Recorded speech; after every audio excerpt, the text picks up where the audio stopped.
आपुलकीचं आणि चवीचं नातं 75 वर्षांचं.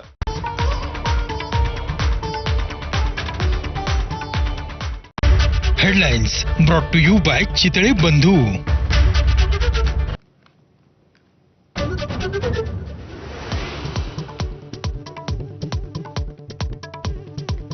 दहशतवादाला सडेतोड उत्तर देण्यासाठी भारतीय सैन्याला पूर्ण मुभा. तीनही सैन्यदल प्रमुखांच्या उपस्थितीत झालेल्या बैठकीत पंतप्रधान मोदींची भूमिका.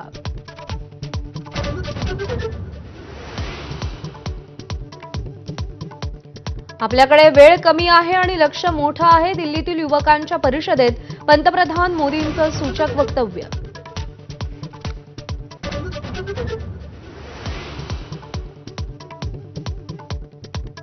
सरसंघचालक डॉक्टर मोहन भागवत आणि पंतप्रधान मोदींमध्ये 1.25 तास बैठक.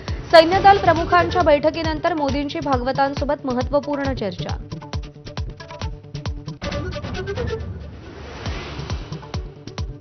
पंतप्रधान मोदींच्या अध्यक्षतेखालील सीसीएस बैठकीत सुरक्षेवर चर्चा. सीसीपीए आणि सीसीईएच्याही बैठका होणार. तर पहलगाम हल्ल्यानंतर आज पहिली मंत्रिमंडळ बैठक.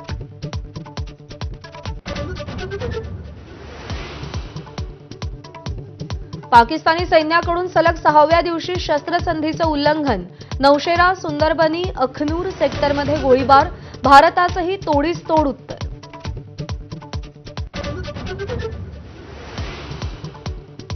पाकिस्तानला भारताची धडकी. भारत आक्रमक कारवाईच्या विचारात असल्याचं पाकिस्तानच्या उपपंतप्रधानांचं संसदेत वक्तव्य.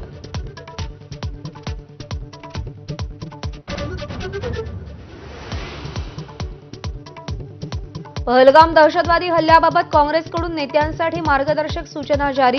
सार्वजनिक कार्यक्रमात शिस्त बाळगण्याचे पदाधिकाऱ्यांना निर्देश.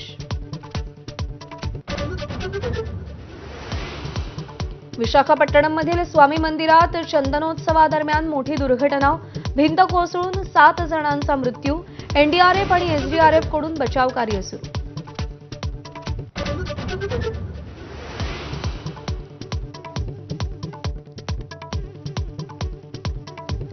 कोलकात्याच्या ऋतुराज हॉटेलमध्ये लागलेल्या आगीत 14 जणांचा होरपळून मृत्यू तर अनेक जण जखमी. शर्थीच्या प्रयत्नानंतर आग आटोक्यात.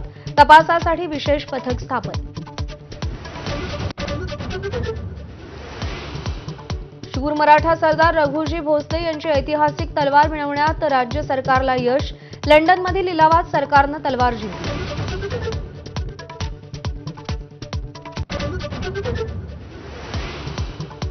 आयपीएलमध्ये केकेआरच्या फिरकीपटूंनी दिल्लीचे मनसुबे उधळले. कोलकात्याचा 14 धावांनी विजय तर घरच्या मैदानावर दिल्लीचा सलग दुसरा पराभव.